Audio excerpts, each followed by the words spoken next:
जय हिंद दोस्तों, स्वागत है आप सबका आपके अपने YouTube channel Gurukul institute RS में। साथियों, एक बार फिर से करंट अफेयर्स की लेटेस्ट जानकारी आप लोगों के लिए इस वीडियो के माध्यम से लेकर आया हूं। और दोस्तों, वीडियो को बिल्कुल अंत तक देखिएगा प्रत्येक दिन की भांति, ताकि आने वाले समय में जितने भी प्रतियोगिता परीक्षाएं आयोजित हो, करंट अफेयर से रिलेटेड जो भी प्रश्न आपसे पूछे जाए, आप ऐसे प्रश्नों का उत्तर आसानी से दे सके। तो आइए दोस्तों, देखते हैं आज कौन कौन सी जानकारी आप लोगों को मिलने वाली है।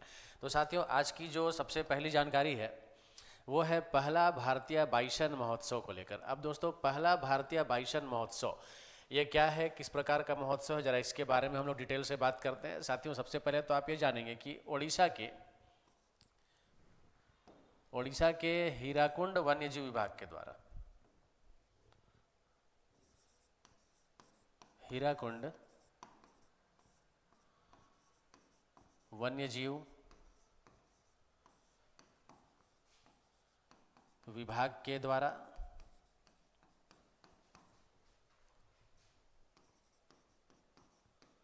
वन्यजीव विभाग के द्वारा ओडिशा के देवरीगढ़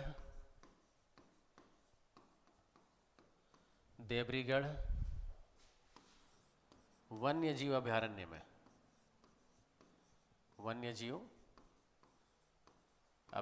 में इस महोत्सव का आयोजन किया गया। अब दोस्तों, ये जो महोत्सव है ये उड़ीसा राज्य में इस प्रकार का एक पहला महोत्सव है जिसका आयोजन किया गया। और इस महोत्सव का आयोजन जो किया गया दोस्तों, इसका मुख्य उद्देश्य क्या है, ठीक है। अगर हम इसके उद्देश्य के बारे में बात करेंगे तो सबसे पहले हम लोग एक बार फिर से इसको देखते हैं।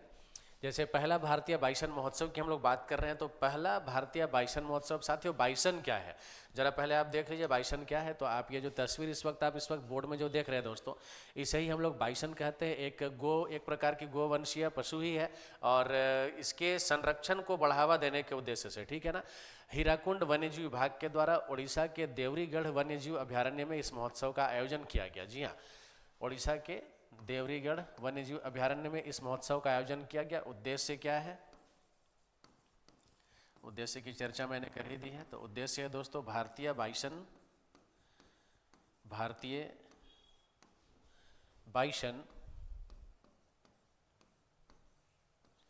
के संरक्षण को बढ़ावा देना। भारतीय बाइसन के संरक्षण को बढ़ावा देना मुख्य रूप से इस महोत्सव का उद्देश्य था। इसके अतिरिक्त दोस्तों, ये जो पूरा महोत्सव आयोजित किया गया ये किस चीज़ पर केंद्रित था, तो बाइसन के ऊपर तो खैर केंद्रित था, लेकिन अगर देखा जाए तो एक प्रकार से इसका जो आयोजन किया गया तो भारतीय बाइसन के आवास, आहार तथा आदतों के प्रति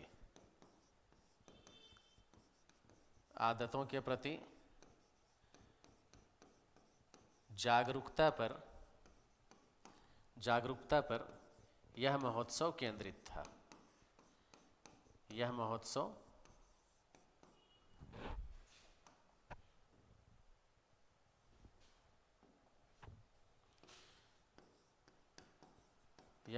केंद्रित था।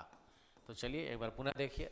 हीराकुंड वन्यजीव विभाग के द्वारा इसका आयोजन किया गया उड़ीसा के देवरीगढ़ वन्यजीव अभयारण्य में, ठीक है।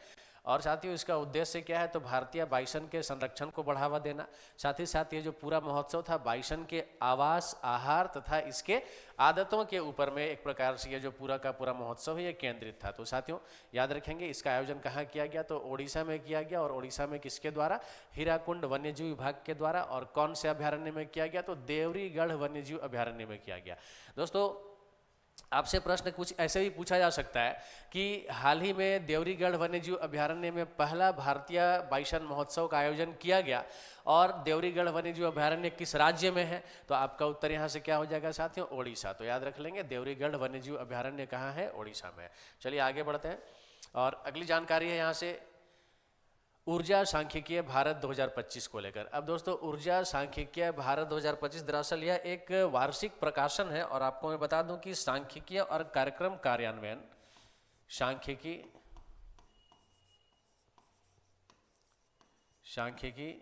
और कार्यक्रम कार्यान्वयन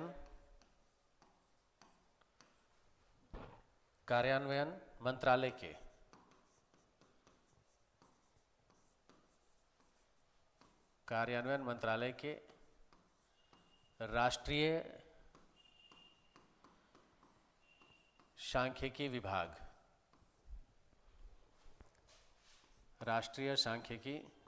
या कार्यालय कह ले इसे, राष्ट्रीय सांख्यिकी विभाग या कार्यालय के द्वारा वार्षिक प्रकाशन जिसका नाम क्या है, इसका नाम है दोस्तों ऊर्जा सांख्यिकी भारत 2025। ऊर्जा सांख्यिकी भारत 2025 का प्रकाशन किया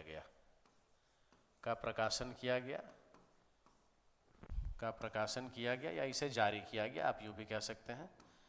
अब दोस्तों ये मुख्य रूप से है क्या, तो दरअसल मैं आपको बता दूं कि ये जो राष्ट्रीय प्रकाशन है या फिर माफ करेंगे जो वार्षिक प्रकाशन है ऊर्जा सांख्यिकी भारत 2025 के नाम से, तो दोस्तों इसके माध्यम से मैं आपको बता दूं कि ये जो है भारत की ऊर्जा भंडार क्षमता, उत्पादन,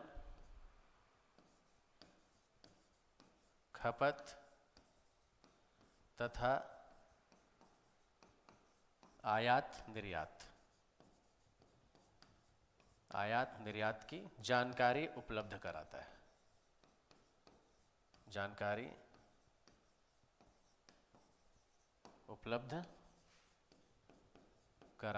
है। चलिए एक बार पुनः देखते हैं इसको। दोस्तों ऊर्जा सांख्यिकी भारत 2025 दरअसल ये क्या है, तो सांख्यिकी और कार्यक्रम कार्यान्वयन मंत्रालय के राष्ट्रीय सांख्यिकी कार्यालय के द्वारा वार्षिक प्रकाशन किया गया जिसका नाम क्या है, ऊर्जा सांख्यिकी भारत 2025, ठीक है ना। अब दोस्तों ऐसा है कि ये भारत की ऊर्जा भंडार क्षमता, उत्पादन, खपत तथा आयात निर्यात की जानकारी उपलब्ध कराने का काम करता है। तो ऊर्जा सांख्यिकी भारत 2025 ये किसके द्वारा प्रकाशित किया गया है, किसके द्वारा जारी किया गया, तो सांख्यिकी और कार्यक्रम कार्यान्वयन मंत्रालय के राष्ट्रीय सांख्यिकी विभाग या राष्ट्रीय सांख्यिकी कार्यालय के द्वारा इसका प्रकाशन किया गया, इसे जारी किया गया। चलिए आगे बढ़ते हैं और यहाँ से दोस्तों अब अगली जानकारी है रामायण अंतर्राष्ट्रीय सम्मेलन को लेकर। अब दोस्तों रामायण अंतर्राष्ट्रीय सम्मेलन मैं आपको बता दूं कि श्रीलंका में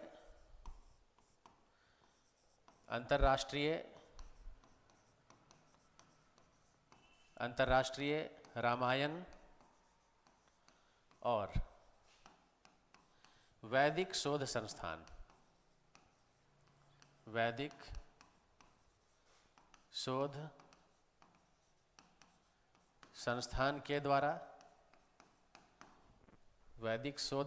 के द्वारा कोलंबो स्थित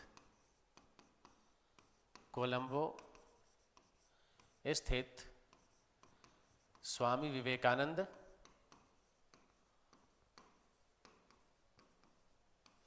विवेकानंद सांस्कृतिक केंद्र, स्वामी विवेकानंद सांस्कृतिक केंद्र में रामायण कॉन्क्लेव का आयोजन किया गया या अंतर्राष्ट्रीय सम्मेलन भी आप इसे कह सकते हैं, कॉन्क्लेव का आयोजन किया गया।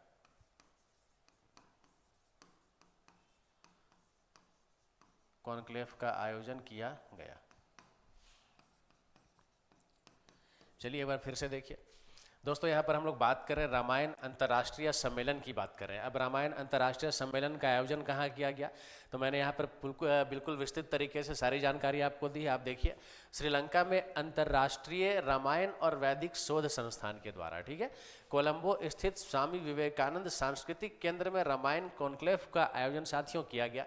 अब इस वर्ष जो इसका आयोजन किया गया तो इसका विषय क्या था, किस विषय के साथ इसका आयोजन हुआ दोस्तों, तो इसका आयोजन मुख्य रूप से जो विषय रखा गया इसमें दोस्तों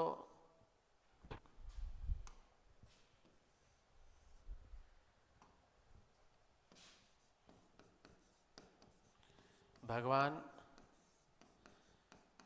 श्री राम का महत्व,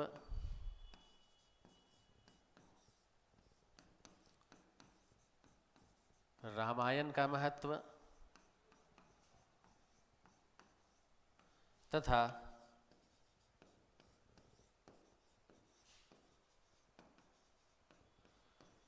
श्रीलंका में रामायण का प्रभाव, ये इस वर्ष जो कार्यक्रम का आयोजन किया गया इसका मुख्य विषय था। तो विषय क्या है? भगवान श्री राम का महत्व या भगवान श्री राम का प्रभाव, रामायण का प्रभाव तथा श्रीलंका में रामायण का महत्व तथा श्रीलंका में रामायण का प्रभाव। ये मुख्य रूप से इस बार का जो आयोजन किया गया इसका ये विषय था। तो दोस्तों आयोजन कहाँ किया गया? कोलंबो में किया गया। कोलंबो कहाँ है दोस्तों? श्रीलंका में है। और कोलंबो में कहाँ किया गया? तो स्वामी विवेकानंद सांस्कृतिक केंद्र में इसका आयोजन हुआ है। याद रखेंगे तो एक महत्वपूर्ण क्वेश्चन बन सकता है। इस प्रकार का कोई भी अंतर्राष्ट्रीय सम्मेलन का जो आयोजन होता है ये कहीं ना कहीं एक महत्वपूर्ण क्वेश्चन के रूप में देखा जा सकता है, आने वाले एग्जाम्स के लिए उपयोगी हो सकती है। तो आइए आगे बढ़ते हैं और अब अगली जानकारी लेते हैं। दोस्तों अगली जानकारी है टेक कृति 2025 कानपुर। अब साथियों आईआईटी कानपुर के द्वारा, जी हाँ याद रख लेंगे, आईआईटी कानपुर के द्वारा, आईआईटी कानपुर में या कानपुर के द्वारा एशिया के सबसे बड़े तकनीकी और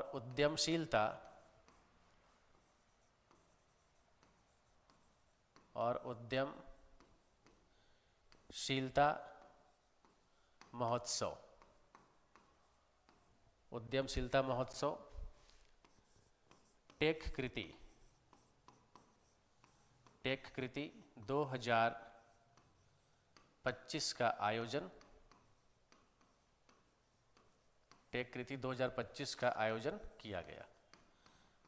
तो कहाँ किया गया दोस्तों? याद रखेंगे आईआईटी कानपुर में एशिया के सबसे बड़े तकनीकी और उद्यमशीलता महोत्सव टेक कृति 2025 का साथियों आयोजन किया गया।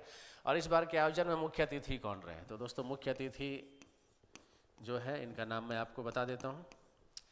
मुख्य अतिथि रहे हैं साथियों भारत के चीफ ऑफ डिफेंस स्टाफ अर्थात सीडीएस जनरल अनिल चौहान।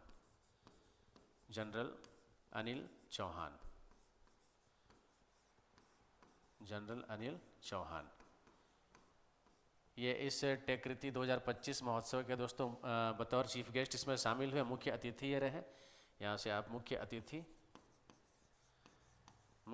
के रूप में ये शामिल हुए। नाम क्या है? जनरल अनिल चौहान। ये कौन है? तो भारत के चीफ ऑफ डिफेंस स्टाफ है जनरल अनिल चौहान। तो चलिए दोस्तों आगे बढ़ते हैं और अब अगली जानकारी, स्पेस एक्स ने सफलतापूर्वक फ्रेम 2 मिशन लॉन्च किया है। अब साथियों स्पेस एक्स जो है दरअसल ये अमेरिका की एजेंसी और एक के बाद एक नई उपलब्धियां ये हासिल करता जा रहा है। पिछले दिनों जैसा कि आप लोगों ने जाना कि सुनीता विलियम्स जो कि अंतरिक्ष में पिछले 9 महीने से फंसी हुई थी, ठीक है, उसे वापस लाने में भी अगर इसने देखा जाए स्पेस एक्स ने तो एक बहुत ही महत्वपूर्ण भूमिका का निर्वाह किया है। और अभी क्या है कि स्पेस एक्स ने अभी एक और ऐतिहासिक सफलता प्राप्त करते हुए, ठीक है ना दोस्तों, फ्रेम 2 मिशन को लॉन्च किया है। अब दोस्तों फ्रेम 2 मिशन क्या है? तो मैं आपको बता दूं कि ये जो फ्रेम 2 मिशन है दोस्तों ये दुनिया का पहला, ठीक है ना, ये दुनिया का पहला दोस्तों मानव अंतरिक्ष मिशन है। दुनिया का पहला मानव अंतरिक्ष मिशन है। यह मानव अंतरिक्ष मिशन है जो पृथ्वी की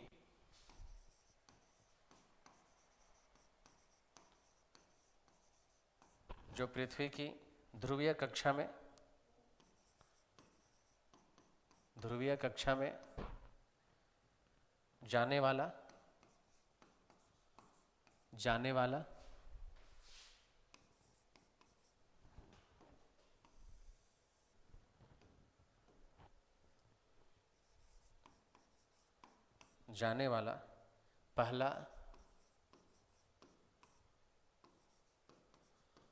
पहला मानव अंतरिक्ष मिशन है।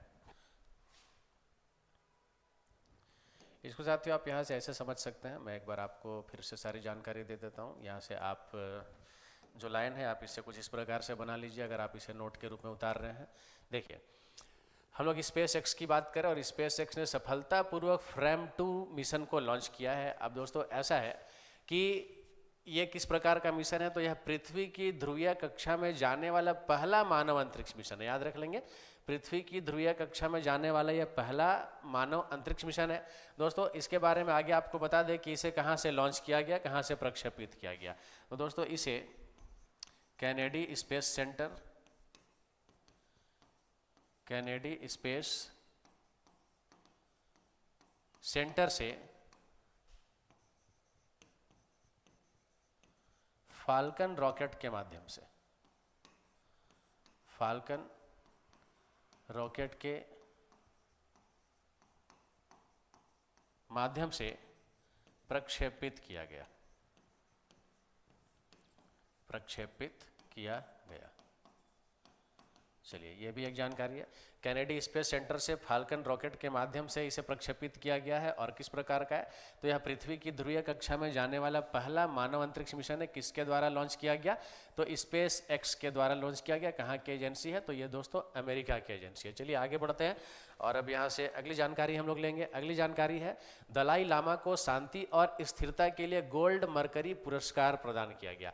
अब दोस्तों गोल्ड मरकरी पुरस्कार दरअसल ये शांति और स्थिरता प्रदान करने के क्षेत्र में उल्लेखनीय योगदान देने के लिए, ठीक है ना, इस पुरस्कार को दिया जाता है। इस पुरस्कार की शुरुआत दोस्तों 1961 से की गई। याद रखेंगे 1961 ईस्वी से यह पुरस्कार दिया जा रहा है। और इस बार दोस्तों यह पुरस्कार किनको दिया गया, तो तिब्बती आध्यात्मिक नेता, हम लोग बात कर रहे हैं दलाई लामा की, और तिब्बती आध्यात्मिक नेता, इनका नाम क्या है दोस्तों, इनका नाम है तेंजिन ग्यात्सो, तेंजिन ग्यात्सो, जिनको कि हम लोग 14वें दलाई लामा के रूप से जानते हैं। ये 14वें दलाई लामा है। नाम क्या है इनका, तेंजिन ग्यात्सो। इनको दोस्तों गोल्ड मरकरी पुरस्कार जो है प्रदान किया गया है। याद रखेंगे शांति और स्थिरता के लिए गोल्ड मरकरी पुरस्कार प्रदान किया जाता है। और यह पुरस्कार इनको किनके माध्यम से दिया गया, तो दोस्तों यह पुरस्कार इनको मैं बता दूं गोल्ड मरकरी इंटरनेशनल के अध्यक्ष, गोल्ड मरकरी इंटरनेशनल के अध्यक्ष, और इनका नाम क्या है दोस्तों, इनका नाम है निकोलस डी सेंटिस, निकोलस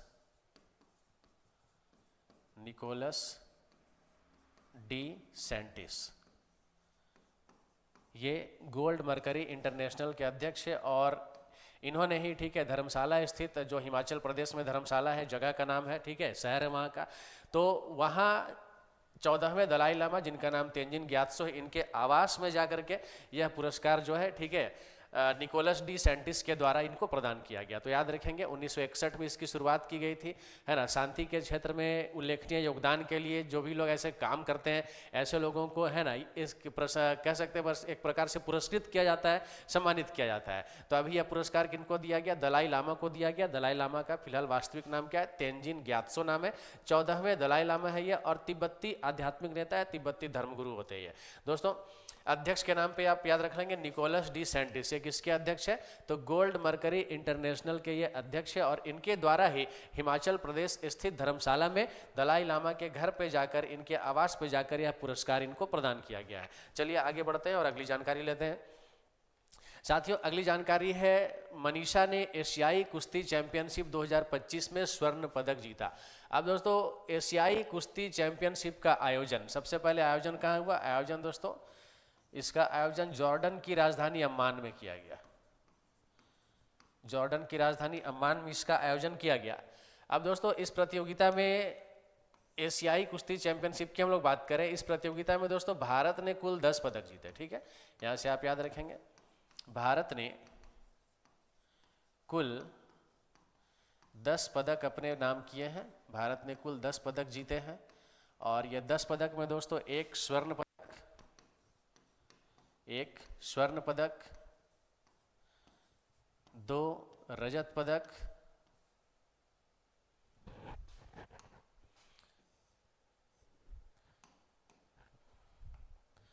2 नहीं बल्कि 3 रजत पदक और 6 कांस्य पदक भारत ने अपने नाम किया।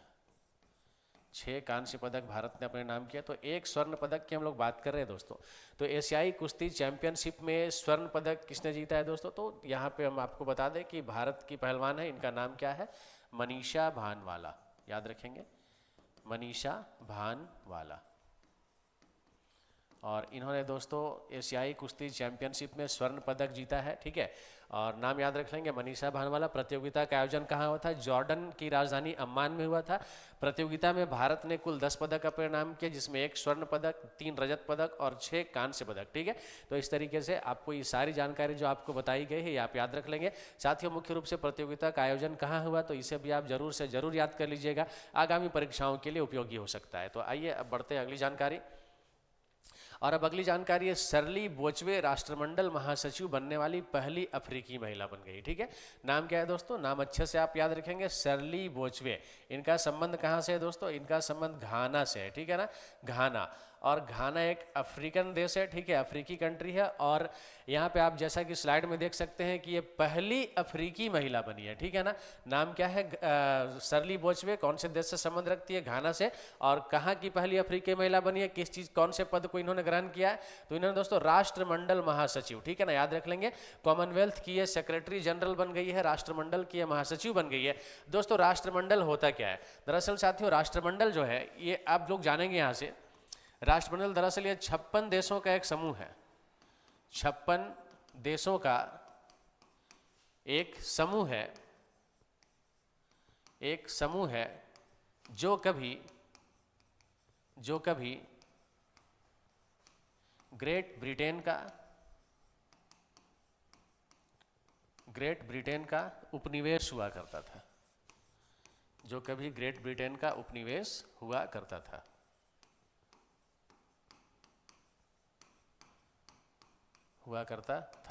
तो ऐसे 56 देशों का ये एक एसोसिएशन है, ठीक है, जिसे हम लोग राष्ट्रमंडल के नाम से जानते हैं। और इसकी महासचिव कौन बन गई है? तो इसकी महासचिव शर्ली बोचवे बन गई है। संबंध कौन से देश से इनका? इनका संबंध साथियों घाना से है। तो चलिए अब आगे बढ़ते हैं और यहाँ से अगली जानकारी। प्रश्नोत्तरी का यहाँ पे सेक्शन शुरू होता है हमारा। और पहला प्रश्न है, देवरीगढ़ वन्यजीव अभयारण्य किस राज्य में स्थित है? दोस्तों मैंने आपको बताया कि बाइसन को एक प्रकार से देखा जाए, जो भारतीय बाइसन है ना, उसे संरक्षण देने के प्रति या जागरूकता बढ़ाने के लिए एक प्रकार से देखा जाए तो एक महोत्सव का कार्यक्रम आयोजन किया गया। और कहाँ किया गया? तो देवरीगढ़ वन्यजीव अभयारण्य में किया गया। मैंने इसकी पूरी जानकारी आपको इसके पहले के स्लाइड में दे रखी है। तो यहाँ पे प्रश्न उसी से मिलता जुलता, देवरीगढ़ वन्यजीव अभयारण्य किस राज्य में? मैंने आपको बताया है ओडिशा राज्य में है। करेक्ट आंसर यहाँ से कौन सा हो जाएगा? ओडिशा, मतलब ऑप्शन ए इस प्रश्न का करेक्ट आंसर है। चलिए आगे बढ़ते हैं और अब अगली जानकारी, अगला प्रश्न। अगला प्रश्न है, भारत में नवीकरणीय ऊर्जा उत्पादन की क्षमता किस राज्य में? अब दोस्तों भारत में नवीकरणीय ऊर्जा उत्पादन की क्षमता किस राज्य में? दोस्तों ऐसे आपको बता दें यहाँ पर एक जानकारी के रूप में, ठीक है ना, कि भारत में नवीकरणीय ऊर्जा उत्पादन की जो सर्वाधिक क्षमता वो कौन से राज्य में? दोस्तों राजस्थान में। इसे आप लोग याद रख लेंगे। जो भी स्लाइड आप लोग देखे वहाँ पर और जो भी जानकारी आप लोगों ने नोट की, ठीक है, तो उसी से रिलेटेड ये चीज़ आप यहाँ पर नोट कर लेंगे कि भारत में नवीकरणीय ऊर्जा उत्पादन की क्षमता दोस्तों किस राज्य में है? तो राजस्थान राज्य में। चलिए आगे बढ़ते हैं और अगली जानकारी है, रामायण कॉन्क्लेव 2025 का आयोजन कहाँ किया गया? अब साथियों रामायण कॉन्क्लेव 2025 का आयोजन कहाँ किया गया? मैंने आपको बताया श्रीलंका में किया गया। और श्रीलंका के कौन से शहर में? तो कोलंबो में किया गया, मतलब ऑप्शन सी यहाँ से करेक्ट आंसर होगा। चलिए अगला प्रश्न लेते हैं। अगला प्रश्न है, टेक कृति 2025 किस संस्थान द्वारा आयोजित किया गया? अब दोस्तों टेक कृति 2025 किस संस्थान के द्वारा आयोजित किया गया? मैंने आपको बताया IIT कानपुर के द्वारा, मतलब ऑप्शन डी यहाँ से आपका करेक्ट आंसर होगा। चलिए नेक्स्ट क्वेश्चन की ओर बढ़ा जाए। अगला प्रश्न है, अभी हाल ही में फ्रेम 2 मिशन किसके द्वारा लॉन्च किया गया है? अब दोस्तों फ्रेम 2 मिशन किसके द्वारा लॉन्च किया गया है? तो मैंने पूरी जानकारी आपको दी है। यहाँ पे आपका आंसर ऑप्शन बी हो जाएगा, स्पेस एक्स, ठीक है, स्पेस एक्स इसका करेक्ट आंसर है। Next question, gold mercury international award की स्थापना कब की गई थी? मतलब गोल्ड मर्करी इंटरनेशनल अवार्ड किस वर्ष से दिया जाना शुरू किया गया है? दोस्तों मैंने आपको जानकारी दे रखी है, वर्ष 1961 से, मतलब ऑप्शन ए इस प्रश्न का करेक्ट आंसर होगा।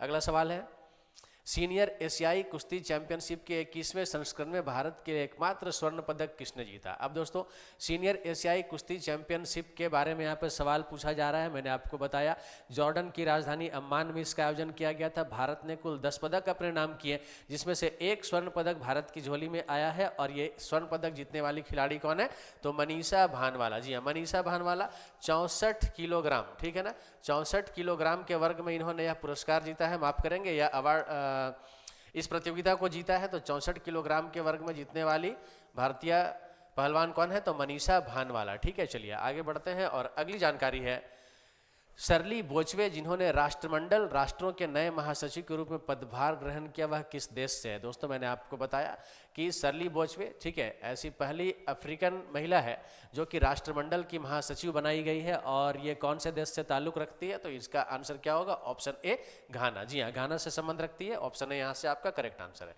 और ये रहा आज का प्रश्न आप लोगों के लिए, जिसका उत्तर प्रत्येक दिन की भांति आप लोगों को कमेंट बॉक्स में आकर देना होता है। दोस्तों आज का प्रश्न है, अभी हाल ही में आंध्र प्रदेश सरकार द्वारा किस इतिहासकार को उगादी पुरस्कार से सम्मानित किया गया है। अब दोस्तों आंध्र प्रदेश सरकार के द्वारा किस इतिहासकार को उगादी पुरस्कार से सम्मानित किया गया है। ठीक है, आपके पास में सवाल जो मैंने दे रखा है, इसका जवाब आपको मैं कल के वीडियो में दे चुका हूँ। ठीक है ना, तो यदि आपको इसका उत्तर नहीं आता है तो आप मेरे पिछले वीडियो को देखिए, आपको सही उत्तर का पता चल जाएगा। दोस्तों पहला ऑप्शन है Maina Swami, option B Ghanshyam Swami, option C Chiranjeevi and option D Ramchandra Guha. दोस्तों क्या लगता है इस प्रश्न का सही उत्तर कौन सा है, कमेंट बॉक्स में आकर अपना जवाब जरूर दीजिए। आपके जवाब की मुझे प्रतीक्षा होती है और आपके जवाब से मेरी एक कह सकते हैं उत्साह भी होने का काम होता है, मेरा उत्साह बढ़ता है, मेरी पूरी टीम का एक हौसला जो है वो आगे बढ़ता है। तो दोस्तों इस प्रकार से जो भी आप लोगों को जानकारी यहाँ पर दी गई, सारी की सारी जानकारी प्रत्येक दिन की भांति बेहद ही इंपॉर्टेंट थी, महत्वपूर्ण थी। ऐसी चीज़ों को आप लोग जरूर नोट कर लिया कीजिए और मेरी कोशिश होगी आने वाले दिनों में आप लोगों को एक से बढ़कर एक और भी जो भी एग्जाम के पॉइंट ऑफ व्यू से इंपॉर्टेंट कंटेंट्स हो सकते हैं मैं आप लोगों को उपलब्ध करवाता रहूँ। सिर्फ करंट अफेयर से नहीं, आने वाले दिनों में और भी इंपॉर्टेंट बहुत सारे सब्जेक्ट से रिलेटेड मटेरियल्स जो है आप लोगों को हमारे इस चैनल के माध्यम से लगातार प्राप्त होते रहेंगे। दोस्तों यदि आपने अभी तक चैनल को सब्सक्राइब नहीं किया है, चैनल को जल्द से जल्द सब्सक्राइब कर ले। ठीक है, अब जो नोटिफिकेशन बेल आइकन होता है उसे भी प्रेस कर लीजिए ताकि कोई भी नोटिफिकेशन हमारे चैनल से रिलेटेड हो तो वो आप तक तुरंत पहुंच जाए और आप हमारा कोई भी वीडियो, कोई भी जानकारी मिस ना कर सके। साथियों अपने प्रतियोगिता परीक्षाओं की तैयारी बेहद अच्छे तरीके से आगे बढ़ाते रहिए। निस्संदेह आने वाले दिनों में आपका प्रयास रंग लाएगा, आपको आपकी सफलता हाथ लगेगी। साथियों आप सभी को मेरी ओर से, मेरी पूरी टीम की ओर से बहुत सारी शुभकामनाओं के साथ जय हिंद, जय भारत।